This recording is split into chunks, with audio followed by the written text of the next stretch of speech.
All right, y'all. First and foremost, give all praise, honor, and glory to the Most High God of Abraham, Isaac, and Jacob, and the son of Hamashiach, who some call Yahweh Shai, Yeshua, Yehoshua. We mostly know as Jesus Christ. Want to do a short lesson here, just getting a better understanding of the flesh. The flesh is weak. The flesh is weak.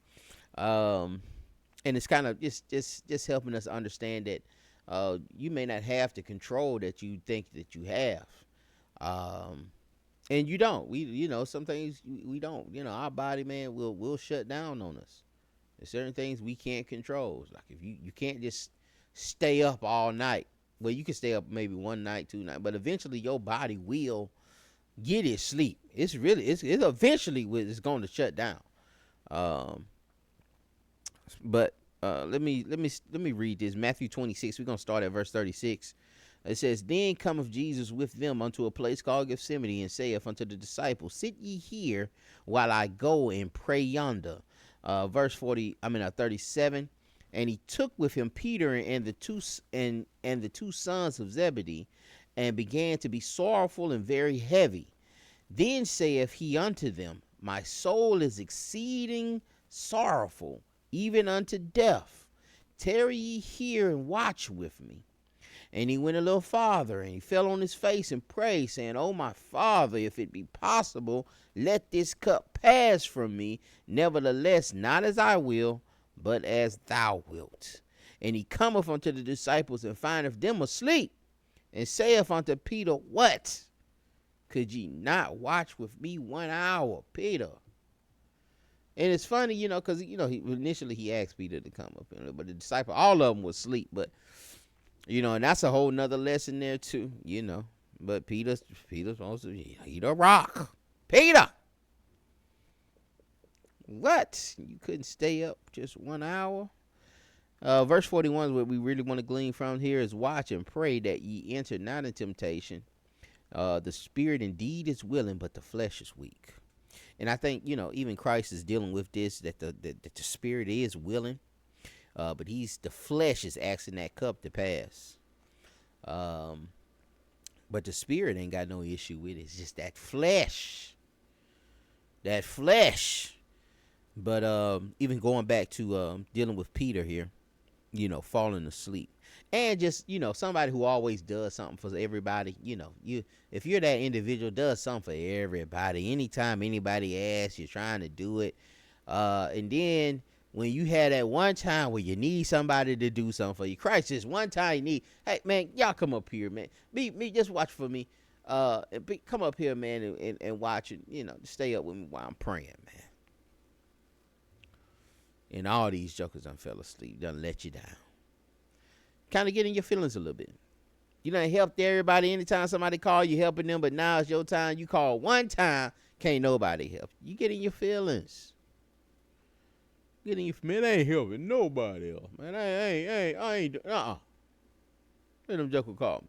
You get in your feelings sometimes. And sometimes knowing that, you mess around and try not to ask nobody. Not even put yourself to let them let you down.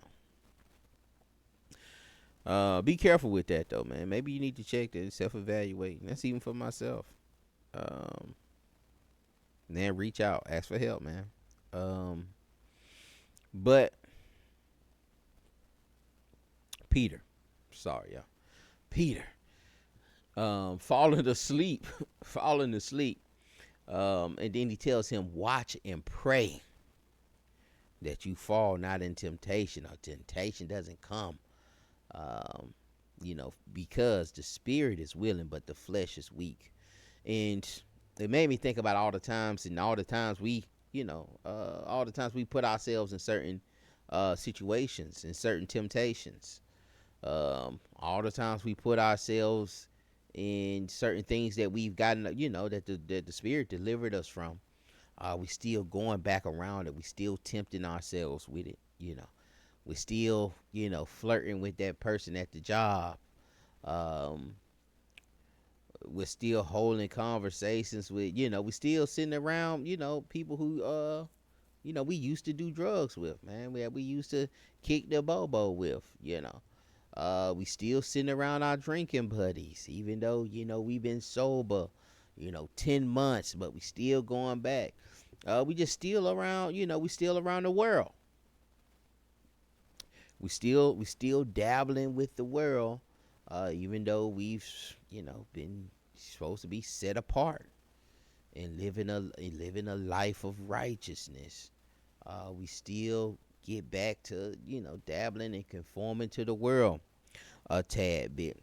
There are certain temptations, yeah, you can fight off certain things. You may fight off a little convo at the water fountain, or at the ice machine, or at the coffee machine at the job, at the fax machine. You may fight off them little jokes and them little flirtation and rolling eyes and stuff, but you know, she may send a text message.